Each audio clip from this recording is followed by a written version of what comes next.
Good morning po sa lahat. Good afternoon and good day. Sa panahon ngayon may nakakatakot at saka nakakapangilabot balahibong mga balita about sa mga sabungero na nawawala. Pero bago ang lahat, sa mga ayaw sa channel ko, huwag na kayong makinig. Diretso na kayo sa ibang channel. Itong sa akin, tips lang to para sa mga kabataan ngayon o sa mga handler ngayon ng mga manok na sana wag na maulit-uli itong mga pangyayaring ganito. Before ang lahat, sa mga gusto, paki-like and subscribe sa ating channel. Malaking tulong na po yan sa ating channel at saka makakatulong tayo sa mga taong kaya nating tulungan na mga nangailangan.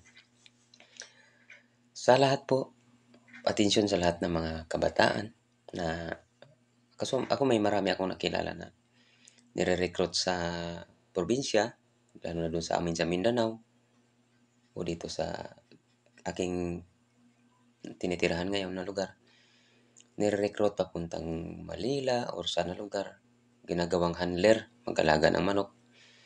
Kasi yun, pag manalo daw ang manok, may porsyento silang mga handler kasi yung kanilang mga amo nagdiderby. Ito po, may tips po ako sa inyo. Huwag kayong magpadala sa mga taong binubula kayo doon sa sabungan. Lalo na yung mga taong bago nyo nakilala tapos kinikindat-kindatan kayo tapos mamaya alukin kayo, merinda tayo. Wala akong pera, ako bahala, ganon. Pinapamirinda ka. Pag abot ng oras, kita naman kayo sa ibang sabungan, kaibang ganing ka na sabi, uy, idol, Brad, tara, merinda tayo. Ay, nakakaya naman sa'yo, lagi mo na ako nililibre. Sige na, ako bahala. Librehin ka naman ulit. Hanggang hindi lang lugaw, hindi lang pakainin ka na. Bigyan ka sigarilyo, siya tayo, tag-isang Red Horse tayo, ganito, ganon. Hanggang sa sunod na kita ninyo sa isang lugar, parang hinahanap mo na siya kasi nililibre ka. Yun doon na nag-uumpisa ang mga ugnayan na hindi natin alam na nilalagay ka lang sa nila, inano ka lang ba sa bulsa niya ba, yung pinapapasok ka lang sa kanyang presence, sa kanyang utak na maengganyo ka. Parang i-hypnotize ang utak mo ba na hindi ka na pwedeng sa kanya, magtanggi kung mayroon siyang hihilingin. Ngayon, may hihilingin siya sa'yo. Kasi, before yung maghiling, sabi, uy, may problema bang pamilya mo sa inyo sa probinsya? Sabi, meron nga, yung kapatid ko nag-aaral, kailangan ng pera. Huwag ka mag-alala, bigyan kita. Ano ko lang to sa'yo. Huwag ka lang maingay. Yung tip, ibigay ko lang to sa'yo. Huwag naman, kaya naman. Hindi, bigay ko lang sa'yo. Yung ganun ng mga bigay-bigay na yan, yan sa utak mo, nakatanim. Ngayon, may sasabihin siya sa'yo. Mahingin sana akong paboro sa'yo. Tapos, di mo pala akalain na yung pera na naibigay sa'yo, umabot na ng mga 50,000 pa dandahan. Sabi, ano yun?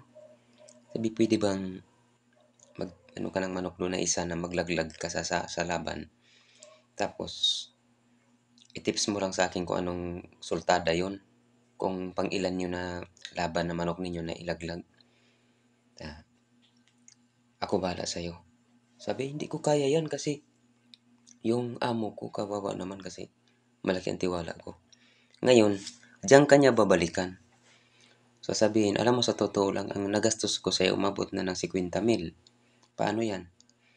Kung hindi ka papayag na may mangyari na ganun, ibalik mo yun. Kasi hindi ko naman pira yun ng amo ko. Una, ikaw naman na ganito lang, napaka-pobre. Minsan nga walang panigarilyo. Kasi yung pira binigay sa'yo, pinadala mo sa probinsya. Mag-iisip ka ng malalim.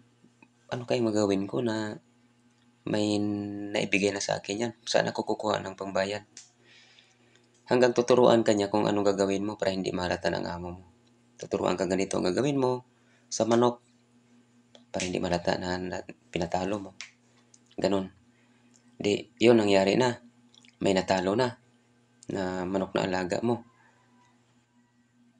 Bigyan ka ng malaking halaga. Sa'yo na yan. Barato mo. Huwag naman.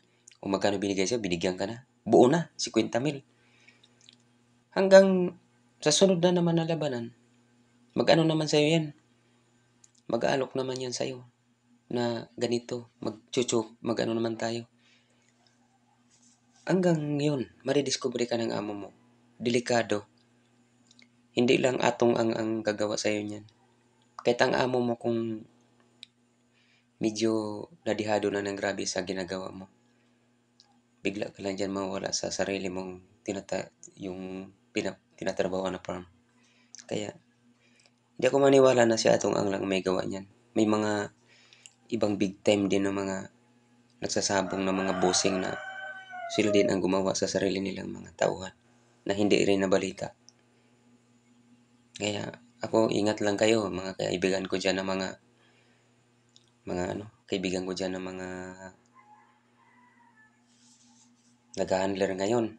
Ingat kayo. Huwag kayo maniwala dyan sa mga kakaibiganin kayo. Huwag masisira ang pamilya mo, masisira ang buhay mo.